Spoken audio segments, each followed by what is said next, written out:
तो आप देख रहे हैं आज तक, लगातार आप तक पहुंचा रहे हैं हम खबर।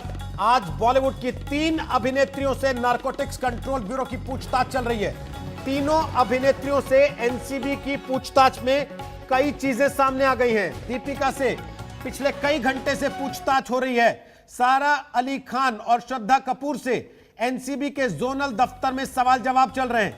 अब तक की पूछताछ में बड़ी बात यह आई है कि दीपिका पादुकोण ने ड्रग्स चैट की बात कबूल कर ली है। दीपिका ने मान लिया है कि हां, जो ड्रग्स चैट एनसीबी ने सामने रखे हैं वो ड्रग्स चैट उन्होंने ही की थी।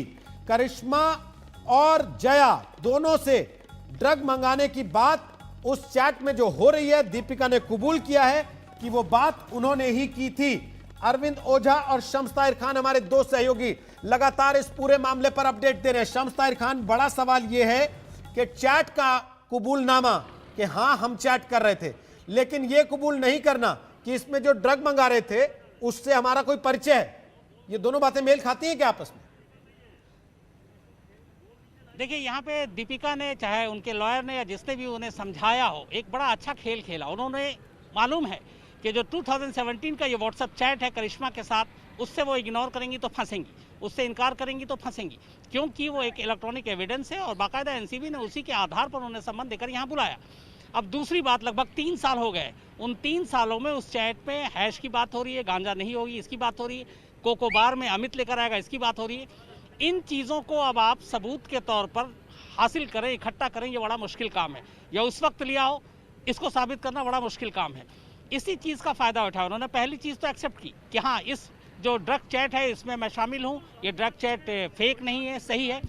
लेकिन साथ साथ उन्होंने ये कहा कि हम लोग जो डूब्स कहते हैं वो आमतौर पे इस्तेमाल करते हैं पार्टियों में या जब रेस्टोरेंट में जाते हैं। वो एक तरह का नशा होता है जो सिगरेट पे भरकर पी जाती है, लेकिन वो कौन सा नशा, कौन से ड्रग्स, ये हमें नहीं मालूम।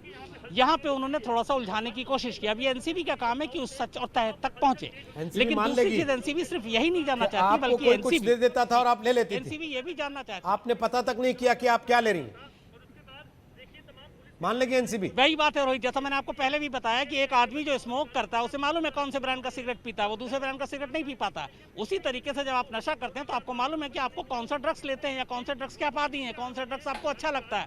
तो यहाँ पे ये दलील देना, ये थोड़ा सा बचकाना टाइप का लगता है, लेकिन शायद उन्हें यही पढ़ाकर, यही सिखाकर भेजा गया था और उन्होंने यही चीज़ की कि तुम जो ड्रग चैट है उससे इनकार मत करना, लेकिन ड्रग्स की बात है वहाँ पे तुम गोलमोल जरूर जवाब देना।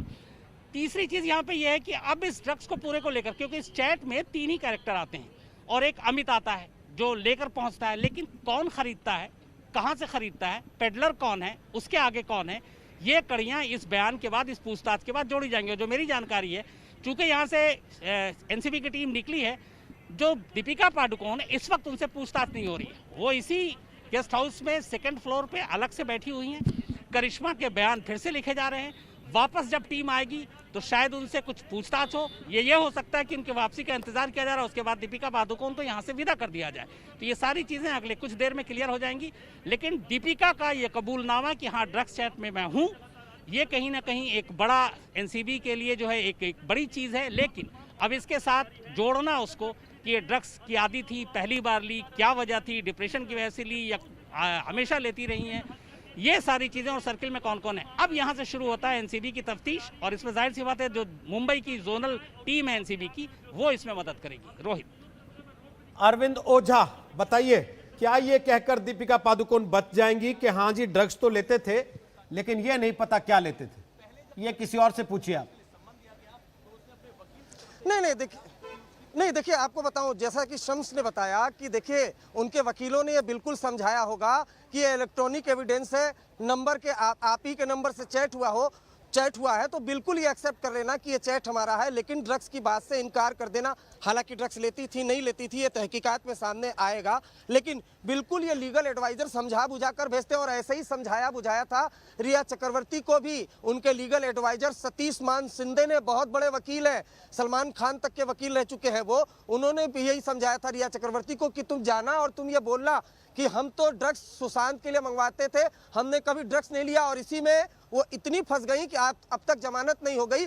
उनको फैसिलिटेटर बता दिया, खरीद फरोख्त बता दिया। तो देखिए दीपिका और करिश्मा ने भी अपने लीगल एडवाइजर से यही कांटेक्ट किया है। लेकिन देखिए जया शाह के बयान दर्ज हुए हैं। ये 3 कड़ी में आप समझिए, जया शाह, करिश्मा और दीपिका पादुकोण तीनों ही एक व्हाट्सएप ग्रुप में थे। तो ये नहीं भूलना चाहिए कि जया शाह से इसी नारकोटिक्स कंट्रोल ब्यूरो के दफ्तर में 3 दिन तक पूछताछ हुई है, जिसमें जया शाह ने कबूल किया है कि श्रद्धा कपूर के साथ जो CBD ऑयल वाला चैट था वो बिल्कुल उनके साथ किया गया था। देखिए एक बार तस्वीर और आपको दिखाऊं कि मुंबई पुलिस की भारी भरकम टीम, यहाँ पर जो तमाम ऑफिसर हैं, लॉ एंड ऑर्डर की सिचुएशन न बिगड़े, नारकोटिक्स कंट्रोल ब्यूरो के दफ्तर के बाहर सुरक्षा व्यवस्था बेहद कड़ी रहे, इसलिए यहाँ पर आए। हीरोइन नंबर 1 दीपिका पादुकोण से पूछताछ चलिए। लेकिन जहाँ तक तहकीकात की बात है, अमित नाम का एक शख्स, देखिए जो भी चैट है श्रद्धा कपूर का जया शाह के साथ, उसमें भी बीच में एक नाम है, क्योंकि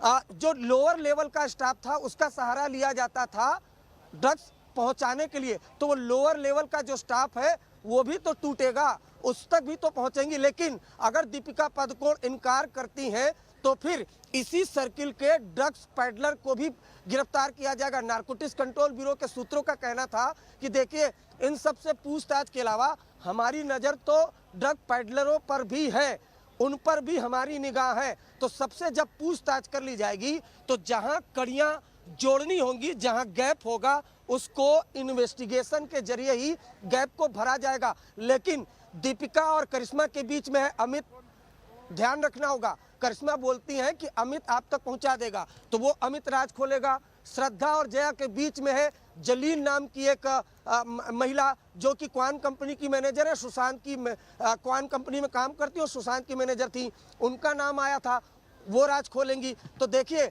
नारकोटिक्स कंट्रोल ब्यूरो शिकंजा कसने पर आ चुकी है और शिकंजा कसना तय माना जा रहा है कहीं ना कहीं से। अब ये देखना होगा कि किस तरह का शिकंजा, किस तरह के सेक्शन वो इम्प्लीमेंट किए जाते हैं। लेकिन जैसा कि शम्स ने बताया कि दीपिका पादुकोण ने ये एक्सेप्ट किया है कि ये उनके चैट है, उनको एक्सेप्ट करना पड़ता क्योंकि उन्हीं के नंबर से चैटिंग हुई थी। और बड़ी बात यह है कि वो उस ग्रुप की एडमिन थी। मुझे याद आ रहा है कि दिल्ली हाई कोर्ट का एक ऑर्डर है कि खासकर व्हाट्सएप ग्रुप को लेकर कि अगर किसी व्हाट्सएप ग्रुप में कोई कानून के खिलाफ वाली बात हो रही हो या ऐसी कोई बात हो रही हो जो संगीन है, तो ऐसे में ग्रुप एडमिन की जिम्मेदारी भी बनती है और उन मेंबरों की भी बनती है जो अगर रोकते नहीं है। तो इस ग्रुप में तो बीड़ की बात हो रही थी, इसमें तो हशीश की बात हो रही थी। शायद यही वजह है कि फिलहाल दीपिका से यहाँ पूछताछ हो चुकी है, करिश्मा के बयान रिकॉर्ड किए जा रहे हैं। लेकिन दिलचस्प ये भी है कि जो अधिकारी दीपिका पादुकोण से पूछताछ कर रहे थे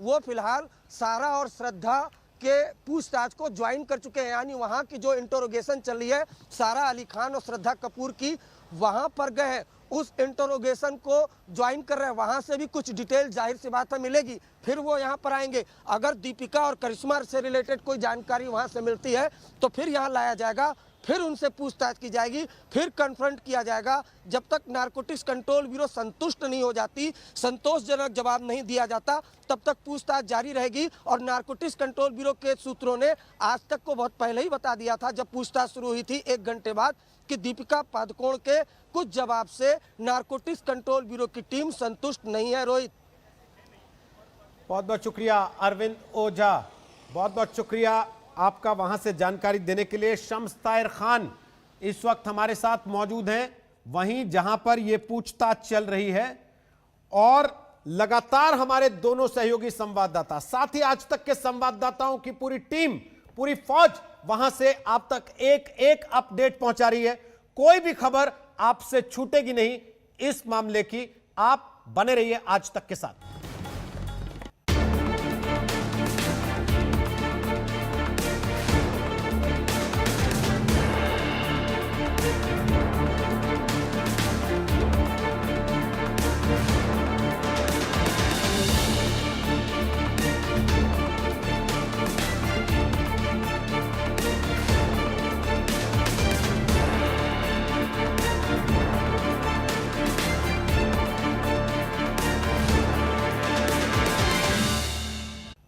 ड्रग्स केस में आज पूछताछ का सबसे बड़ा दिन है। बॉलीवुड की 3 स्टार हीरोइंस को नारकोटिक्स कंट्रोल ब्यूरो के सामने पेश होना पड़ा।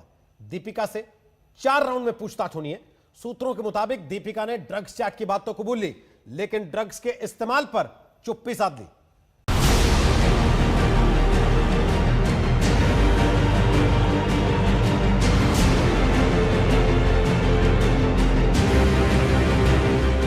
दीपिका से सवाल जवाब।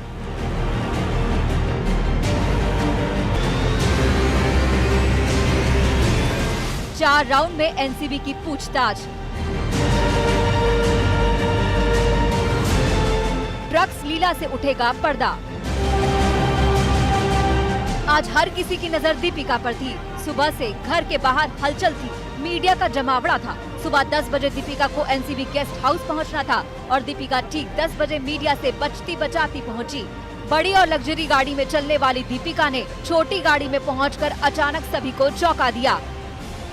पहले हमने देखा कि देखिए वहां से जैसे ही पहली गाड़ी उनकी घुसी, वैसे ही हमने यहां से बताना शुरू कर दिया था कि दीपिका पादुकोण की गाड़ी घुस रही है। और शुरुआत से लेकर यहां तक, भीतर दाखिल होने तक, यानी शुरुआत से लेकर यहां तक की तस्वीरें हमने दिखाई। और बहुत गुपचुप तरीके से मुंबई पुलिस ने बहुत ही शादी से एक स्टार का फीलिंग देते हुए उन्हें यहाँ पर प्रवेश करवा दिया है। यहाँ पर भीतर दाखिल हो चुकी हैं एक छोटी गाड़ी में। दीपिका पादुकोण ने शायद जिंदगी में कभी इस तरह की गाड़ी में सवारी नहीं की हो। सूत्रों के मुताबिक नारकोटिक्स ब्यूरो ने दीपिका से पहला सवाल 28 अक्टूबर 2017 वाली चैट को लेकर किया। इस चैट में दीपिका अपनी मैनेजर करिश्मा प्रकाश से ड्रग्स मांग रही थी। इस चैट में हैश का जिक्र था, गांजे की बात थी, माल के बारे में पूछा जा रहा था।